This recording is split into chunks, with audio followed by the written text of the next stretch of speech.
Hi hello வணக்கம், எல்லோரும் எப்படி இருக்கிறீங்க? வாங்க இன்றைக்கி சூப்பரான பிரேக்ஃபாஸ்ட் லஞ்செல்லாம் செஞ்சுக்கலாங்க. இன்றைக்கி ரொம்ப டேஸ்டியான பருப்பு உருண்டை குழம்பு தான் செய்ய போகிறோம். அதுக்கு முன்னாடி நம்ம கொள்ளு பருப்பு வேக வச்சுக்கலாம். இந்த பாருங்கள், நான் கொள்ளு பருப்பு ஒரு டம்ளர் எடுத்து 2 காஞ்ச மிளகாய் எல்லாம் கழுவிட்டு வச்சுருக்கிறேன். கொள்ளில் கல் இருக்கும், பார்த்து எடுத்துக்கோங்க. ஃபஸ்ட் நம்ம கொள்ளு பருப்பை வேக வச்சுக்கலாங்க.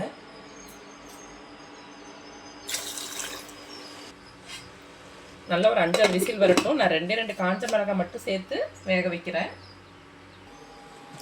பாருங்கள், இதுக்கு இட்லி சாம்பார் அப்படியே சைடில் வச்சுக்கலாம். இட்லி சாம்பார் நம்ம குக்கர்லேயே வைக்க போகிறோம். 2 டம்ளர் தண்ணி சேர்த்துக்கலாம். பொடியாக நறுக்கின கத்திரிக்காய், பரங்கிக்காய், உருளைக்கிழங்கு எல்லாம் சேர்த்துக்கலாங்க. எல்லா காய்கறியுமே சேர்த்துக்கலாம் இட்லி சாம்பாருக்கு. ஆனால் எல்லாமே பொடியாக கட் பண்ணியிருக்கணும். சேர்த்துக்கலாம். கூடவே ஒரு 150 கிராம் துவரம் பருப்பும் 50 கிராம் பாசி பருப்பும் சேர்த்து வேக வச்சுக்கிறாங்க.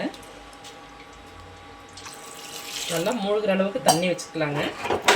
ஒரு 3 விசில் வரட்டும். இந்த அளவுக்கு இருந்தால் போதும். காய்கறி பருப்பு மட்டும் எல்லாம் சேர்ந்து தண்ணி மட்டும் எல்லாம் கரெக்டாக இருந்தால் போதும்.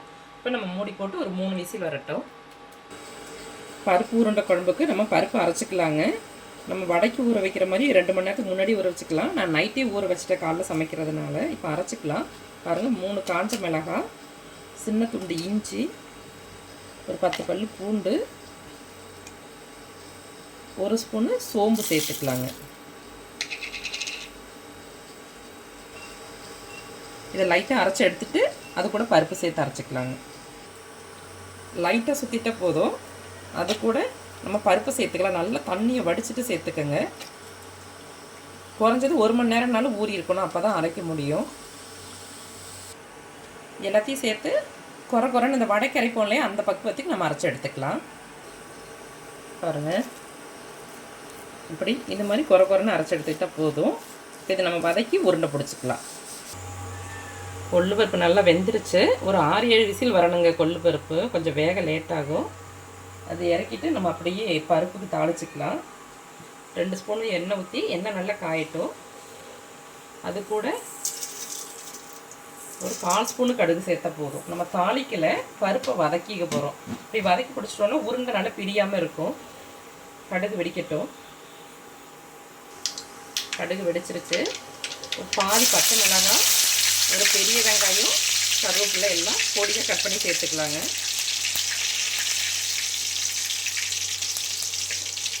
லைட்டாக வதக்கிட்டால் போதும். அது கூடவே அடுப்பை சிம்மில் வச்சுக்கோங்க. நம்ம பருப்பு அரைச்சோம் இல்லையா, அதை சேர்த்துக்கலாம். நம்ம ஏற்கனவே காஞ்ச மிளகாய் போட்டு அரைச்சிருக்கிறதுனால பச்சை மிளகாய் ஒரு ஃப்ளேவருக்காக பாதி மிளகாய் தான் அங்கே சேர்த்துருக்குறேன்.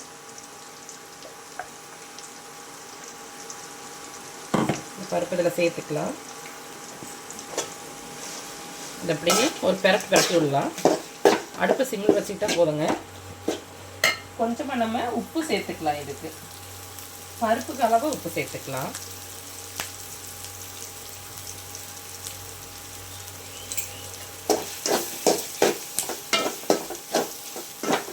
இப்படி லைட்டாக கிளறும் போது அதில் உள்ள ஈரப்பசையெல்லாம் போயிடும். உருண்டை பிடிக்க ஈஸியாக இருக்கும்.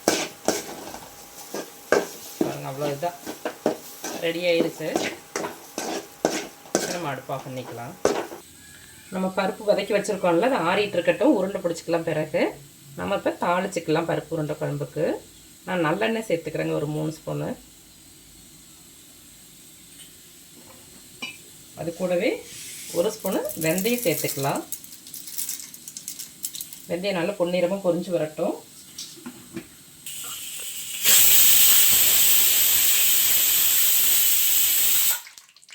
சாம்பாருக்கு காய் வேக வச்சோம் இல்லையா, அதுவும் நல்ல விசில் வந்துடுச்சு.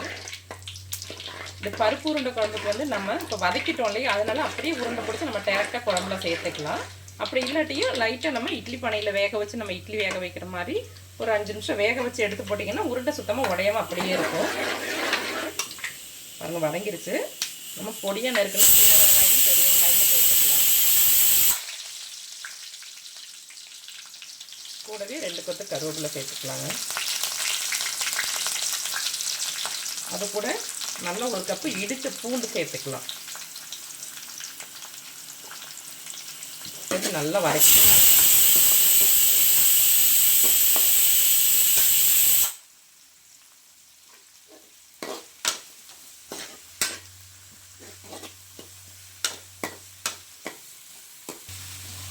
நல்லா வதங்கிட்டு இருக்கட்டுங்க. இப்போ வந்து ஆறிடுச்சு. சூட்டோட கை வச்சிடாதீங்க. ஆறினது பிறகு நல்லா உப்பெல்லாம் சேர்ந்து வர்ற மாதிரி கையால் அழுத்தி பிசைஞ்சிக்கலாம். பிசைஞ்சிட்டு நம்ம சின்ன சின்ன உருண்டையை பிடிச்சி எடுத்துக்கலாங்க. இது லைட்டாக வதங்கிடும் இல்லையா, அதனால் உடையாது, அப்படியே நல்லாயிருக்கும். பாருங்கள், இது மாதிரி சின்ன சின்ன உருண்டையாக பிடிச்சி எடுத்துக்கலாம். தக்காளி சேர்த்துக்கலாங்க. பொடியாக இருக்கிற 3 தக்காளி சேர்த்துக்கலாம்.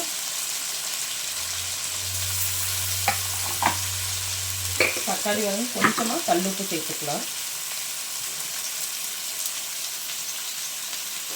நல்லா வதக்கி பாருங்க, எல்லா உருண்டையும் சூப்பராக உருட்டி எடுத்தாச்சுங்க. நம்ம குழம்பு கொதிக்கும், அதை சேர்க்கலாம். நான் டேரெக்டாகவே சேர்த்துக்கிறேன். நல்லா வதங்கிட்டு இருக்கு. தக்காளி வெங்காயம் நல்லா வதங்கட்டும். இதெல்லாம் கொஞ்சம் வதங்கி நல்லா மசிஞ்சு வரட்டும். பாருங்கள், தக்காளி வெங்காயம்லாம் நல்லா வதங்கி வந்துடுச்சு. இப்போ நம்ம மசாலா சேர்த்துக்கலாம். அடுப்பை சிம்மில் வச்சுக்கலாம். ஒரு அரை ஸ்பூனுக்கு நான் தனி மிளகாத்தூள் சேர்த்துக்கிறேன்.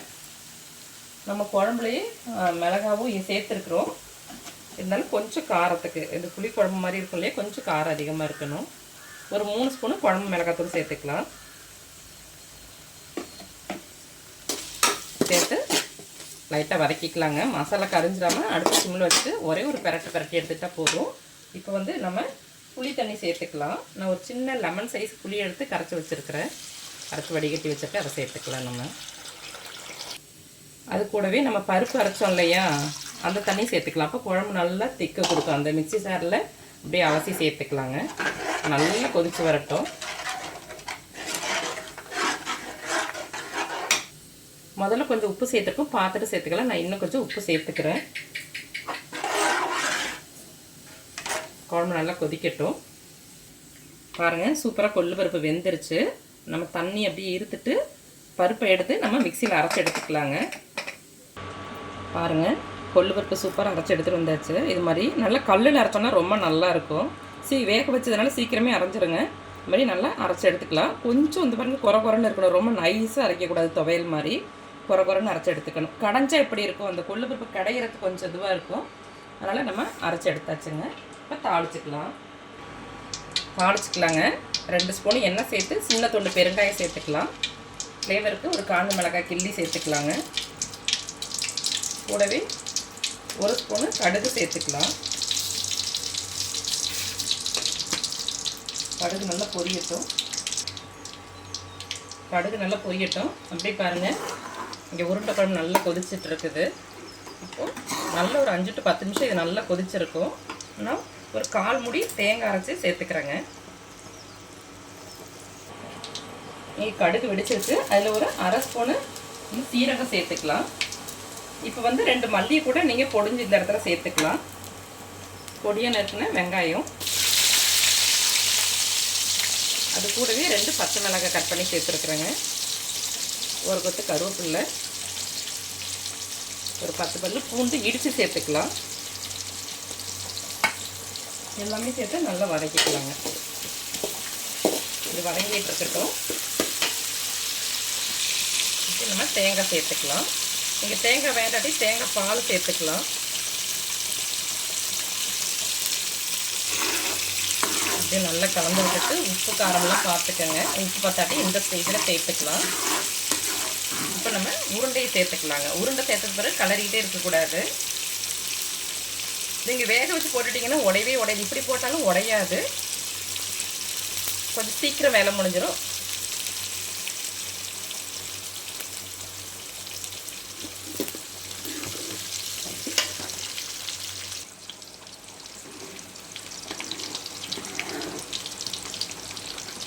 பாருங்கள், இப்படியே கொதிக்கட்டும். மீடியம் ஃப்ளேமில் வச்சிடலாம்.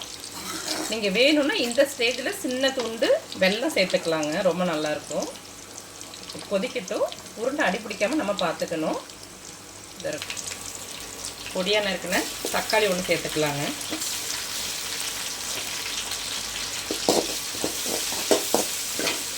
கொஞ்சமாக தக்காளி வாங்க உப்பு சேர்த்துக்கலாம். நல்லா வதங்கட்டது எல்லாமே. அதெல்லாம் நல்லா வதங்கிடுச்சு. இப்போ வந்து நம்ம அடுப்பு சிம்மில் வச்சு அரைச்சி வச்ச கொள்ளு பருப்பை சேர்த்துக்கலாம்.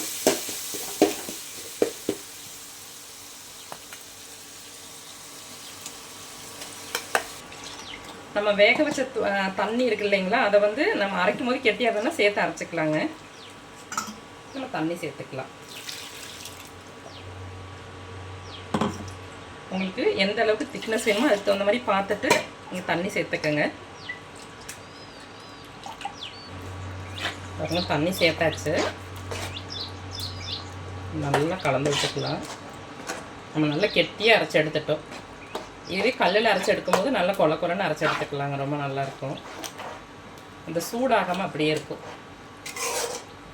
பாருங்க, இது ரொம்பவே கெட்டியாக தான் இருக்குது. இன்னும் கொஞ்சம் இஞ்சும், அதனால் இன்னும் கொஞ்சம் தண்ணி சேர்த்துக்கலாம். நம்ம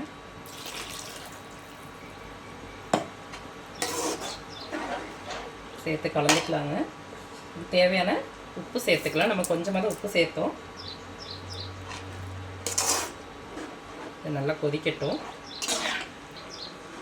பாருங்க, சூப்பரான உருண்டை குழம்பு ரெடி ஆகிடுச்சு. நல்லா பாருங்க, உருண்டையெல்லாம் உடையாமல் நல்லா நல்லது அப்படியே இருக்கும். பாருங்க, சூப்பரான உருண்டை குழம்பு ரெடி ஆச்சுங்க. இங்கே அப்படியே கொள்ளு பருப்பு ரெடி ஆகிட்டே இருக்குது. நம்ம அப்புறமா சாம்பார் தாளிச்சிக்கலாம். பாருங்கள், கொள்ளு பருப்பு சூப்பராக ரெடி ஆச்சு. அதனால் கொஞ்சமாக நெய் ஊற்றிக்கலாம். கொஞ்சம் மல்லித்தழை சேர்த்துக்கலாங்க. அவ்வளோதான், ரெடி ஆச்சு. அப்படிங்க நம்ம ரசம் தாளிச்சிக்கலாம். எண்ணெய் ஊற்றி சின்ன துண்டு பெருங்காயம், ஒரு காஞ்ச மிளகாய் கிள்ளி சேர்த்துட்றாங்க.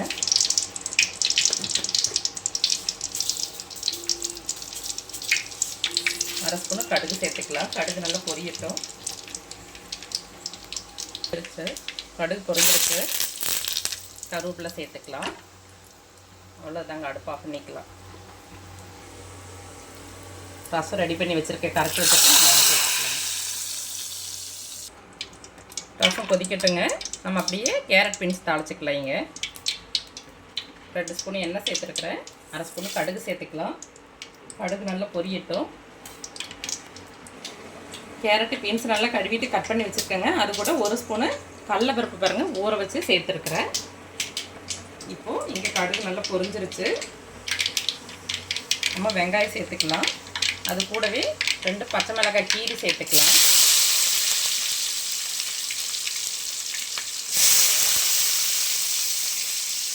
ஒரு கட்டு கருவேப்பிலையும் சேர்த்துக்கலாம். அது கூட இதில் நல்லா வதங்கட்டும். வெங்காயம் பச்சை மிளகாய் நல்லா வதங்கிருச்சு.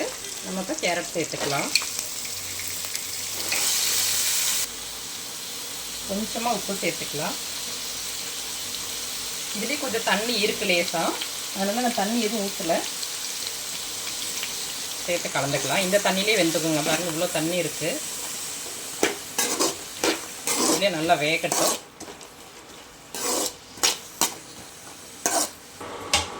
ரசம் ரெடியாச்சு. கொஞ்சமாக மல்லிக்கீரை சேர்த்து அடுப்பு ஆஃப் பண்ணிடலாங்க. கேரட் பீன்ஸ் வெந்துருச்சு. ஒரு அரை ஸ்பூனுக்கு நான் குழம்பு மிளகாத்தூள் சேர்த்துருக்கிறேன். வெறும் பச்சை மிளகாய் மட்டும் கூட போட்டு செய்யலாம். நான் அளவாக தான் பச்சை மிளகாய் சேர்த்தேன். கூடவே காரம் மூடி தேங்காய் பூ சேர்த்துக்கலாங்க.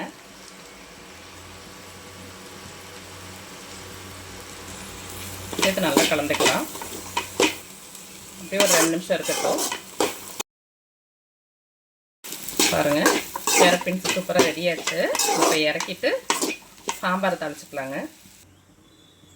பாருங்கள், இட்லி சாம்பார் நம்ம பருப்பும் காய்கறியும் சேர்த்து வேக வச்சோம் இல்லையா, நல்லா வெந்துருச்சு. நல்லா கடைஞ்சி விட்டுக்கலாங்க. அந்த காய் நல்லா மசிஞ்சு வரணும். நல்லா கடைஞ்சிக்கலாம். தாளிச்சு ஊற்றிக்கலாங்க. 2 ஸ்பூன் எண்ணெய் சேர்த்துக்கலாம். சின்ன துண்டு பெருங்காயம் சேர்த்துக்கலாங்க. அரை ஸ்பூனு கடுகு சேர்த்துக்கலாம். கடுகு நல்லா பொரியட்டும்.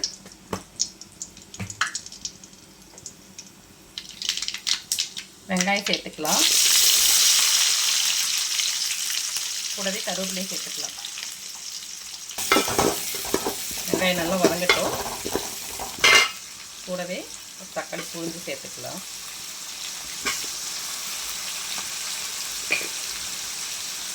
தக்காளி வதங்க உப்பு சேர்த்துக்கலாம். நல்லா வதங்கட்டுங்க. இப்போ நம்ம சாம்பாருக்கு மசாலா சேர்த்துக்கலாம். நம்ம பருப்புலேயே சேர்த்துக்கலாம். இப்போ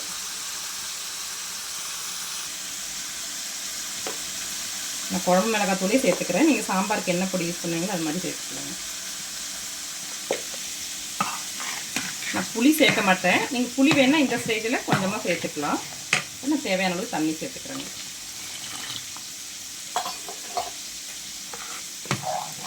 நல்லா கெட்டியாக இருக்கும் இந்த சாம்பார், ரொம்ப நல்லாயிருக்கும்.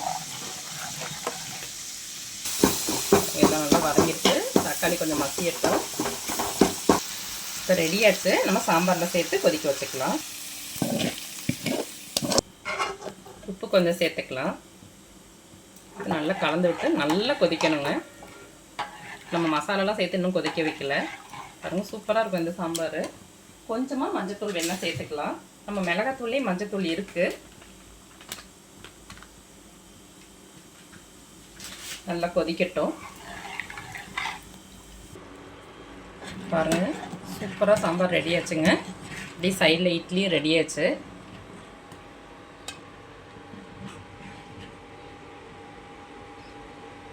ஊற்றிக்கலாம். சூப்பரான இட்லி சாம்பாருங்க. நல்லா ஊற வச்சு சாப்பிட அவ்வளோ சூப்பராக இருக்கும்.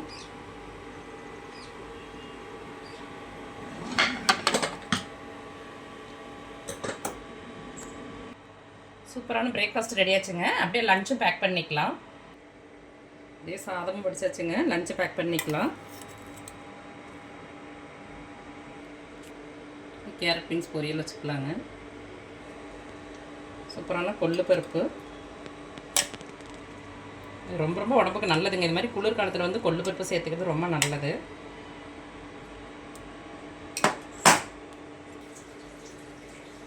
பருப்பு உருண்டை குழம்புங்க.